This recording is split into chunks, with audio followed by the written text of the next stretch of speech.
అధికారంలోకి వచ్చి 6 ఏళ్లు అవుతుంది. ప్రభుత్వ యంత్రాంగం అంతా నీ చేతిలోనే ఉంది. నీ చేతిలో ఉన్న అధికారులతో అసెంబ్లీలో బడ్జెట్ ప్రవేశపెట్టావు. అందులో అంకెలన్నీ నువ్వు పెట్టినవే. ఆ లెక్కలను గ్యాస్ అండ్ ఆడిటర్ జనరల్ కూడా ధృవీకరించింది. మరి నువ్వు ప్రవేశపెట్టిన బడ్జెట్‌లోని 2018-19 నాటికి, అంటే నువ్వు అధికారంలోకి నుంచి దిగిపోయే నాటికి గ్యారంటీలతో కలిపి రాష్ట్ర అప్పులు 3.13 లక్షల కోట్ల అని లెక్క చెప్పావు. 2023-24 నాటికి, అంటే వైఎస్ఆర్సీపీ ప్రభుత్వం దిగిపోయే నాటికి గ్యారంటీలతో కలిపి రాష్ట్ర అప్పులు 6.46 లక్షల కోట్లు అని తేల్చావు. మరి ఇప్పుడేమో లేదు రాష్ట్ర అప్పులు 10.47 లక్షల కోట్లని ఒకరు, 11 లక్షల కోట్లని మరొకరు ఆరోపించారు. అది కూడా సుదీర్ఘంగా చెప్పడం జరిగింది. బడ్జెట్ అంటూ ప్రవేశపెడితే అసలు లెక్కలు చెప్పాల్సి వస్తుంది.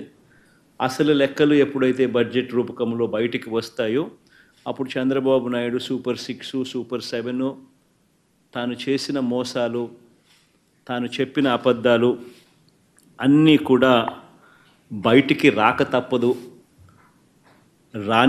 బయటికి రాని తప్పని పరిస్థితులు ఉత్పన్నమవుతాయి. కాబట్టి బడ్జెట్ తాను ఏ రకంగా పెట్టకుండా పోస్ట్పోన్ చేస్తూ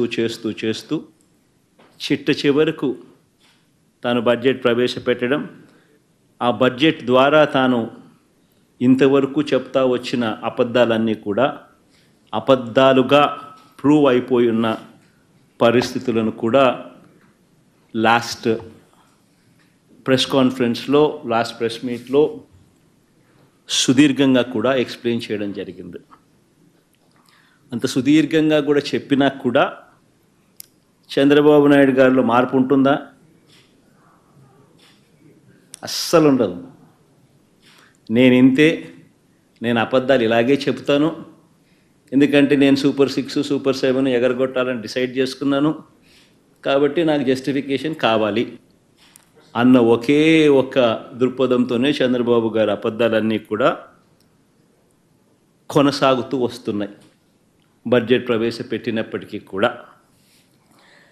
అందుకే మరొకసారి ఆయన మాట్లాడిన మాటల మేరకు, ఆయనకు సంబంధించిన ఆయన మంత్రివర్గ సభ్యులు, సహచరులు మాట్లాడిన మాటల్లో వాటిని కూడా అడ్రస్ చేస్తూ కొనసాగింపుగా ఇదే బడ్జెట్ ప్రసంగం మీద నా 2వ ప్రెస్ మీట్ కూడా జరగబోతా ఉంది. రాష్ట్రానికి సంబంధించిన అప్పు ఎంత, రాష్ట్రానికి సంబంధించిన అప్పు ఎంత, రాష్ట్రంలో అప్పులు ఏ మేరకు ఉన్నాయి అన్నది ఒక బడ్జెట్ అంటూ ప్రవేశపెడితే ఖచ్చితంగా ఆ బడ్జెట్ డాక్యుమెంట్స్లో రాష్ట్రానికి సంబంధించిన అప్పులు చూపించక తప్పదు.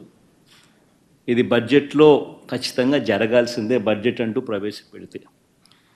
కాబట్టి ఒక్కసారి రీకాల్ చేస్తూ మళ్ళా ఒకసారి అసలు చంద్రబాబు నాయుడు తానంతట తానే ప్రవేశపెట్టిన ఈ బడ్జెట్లో తాను చెప్పిన లెక్కల ప్రకారమే అప్పుల విషయంగా మళ్ళా ఒకసారి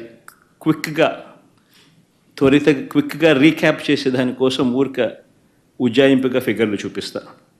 ఇది బడ్జెట్లో ఆయన ప్రవేశపెట్టిన budget documents page number 14, page number 16. ఈ 2 పేజీలు ఒకసారి చూసినట్టయితే ఆయన ప్రవేశపెట్టిన ఈ బడ్జెట్ డాక్యుమెంట్లోనే